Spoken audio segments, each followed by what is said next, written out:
আপনারাও কি আপনাদের ফোনের স্ক্রিনে এইরকমভাবে ইউটিউবের ভিডিও দেখতে চান? এইরকম একটা ছোট্ট উইন্ডোতে আপনারা কিন্তু আপনাদের ইউটিউবের যে কোনো ভিডিও দেখতে পারবেন। ধরুন ভিডিওর পজিশনগুলো কিন্তু আপনারা চাইলে এইভাবে যেখানে ইচ্ছা ছেড়ে দেবেন।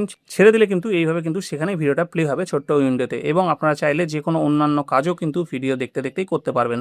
ধরুন আমি এখানে আমার হোয়াটসঅ্যাপটাকে ওপেন করলাম, হোয়াটসঅ্যাপ করতে করতে কিন্তু আমি এখানে ইউটিউবে এই ভিডিওটা দেখতে পাচ্ছি। ঠিক আছে, আপনারা যে কোনো কাজ কিন্তু এইরকম ছোট্ট ফ্লোটিং উইন্ডোতে ইউটিউবের ভিডিও দেখতে দেখতে করতে পারবেন। তো এই কাজটা কি করে করবেন, চলুন আজকের ভিডিওতে আপনাদেরকে সেটাই শিখিয়ে দিই, কী করে আপনারা ইউটিউবের ভিডিও এইরকম আপনাদের হোম স্ক্রিনে এনে দেখতে পারবেন। তো আমি প্রথমে এই ভিডিওটাকে ক্লোজ করে দিচ্ছি।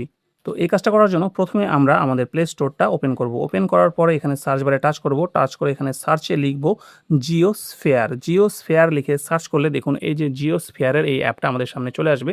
এটাকে আমরা ইনস্টল করব। ইনস্টল করার পরে যে পারমিশনগুলো চাই সেই পারমিশনগুলো দিয়ে আপনারা অ্যাপটাকে ইনস্টল করে নেবেন। করার পরে এখান থেকে ওপেন করবেন। ওপেন করলে আপনাদের সামনে এইরকম একটা ইন্টারফেস চলে আসবে।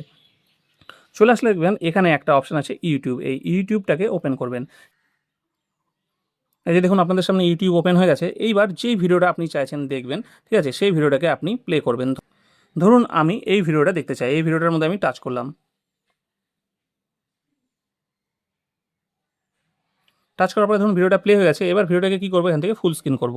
ফুল স্ক্রিন করার পরে এবার এখান থেকে আমরা ফোনের যে হোম বাটনটা আছে এই হোম বাটনটা প্রেস করে দেবো। হোম বাটনটা প্রেস করে দেওয়ার সঙ্গে সঙ্গে দেখুন এই যে ভিডিওটা আমার কিন্তু ফোনের ডিসপ্লেতে চলে এসেছে। ঠিক আছে, এবার আমি যখনই যেইভাবে ডিসপ্লেটা চেঞ্জ করি বা যাই করি, ভিডিওটা কিন্তু ঠিকভাবে কিন্তু প্লে হচ্ছে। আমি এখানে আমি এখানে হোয়াটসঅ্যাপ ওপেন করলাম, দেখুন ভিডিওটা প্লে হচ্ছে। আমি এখানে ধরুন ক্রোম ওপেন করলাম, তাও দেখুন এখানে কিন্তু ভিডিওটা প্লে হচ্ছে। ঠিক আছে, সো ফ্রেন্ডস এইভাবে কিন্তু আপনারা যে কোনো ভিডিও এইভাবে আপনাদের ফোনের ডিসপ্লেতে এনে দেখতে পারবেন, এবং প্রয়োজন শেষ হয়ে গেলে এখান থেকে এটাকে টেনে এখানে নিচে ক্রসের মধ্যে ছেড়ে দিলে কিন্তু ভিডিওটা ক্লোজ হবে। সো ফ্রেন্ডস এইভাবে কিন্তু খুব সহজে আপনারা আপনাদের ফোনের ডিসপ্লেতে ইউটিউবের ভিডিও দেখতে পারবেন। সো ফ্রেন্ডস এটা ছিল আজকের ভিডিওটি কেমন লাগলো অবশ্যই কমেন্ট করে জানাবেন। ভিডিও ভালো লাগলে ভিডিওকে একটা লাইক করে চ্যানেলটাকে সাবস্ক্রাইব করে নেবেন।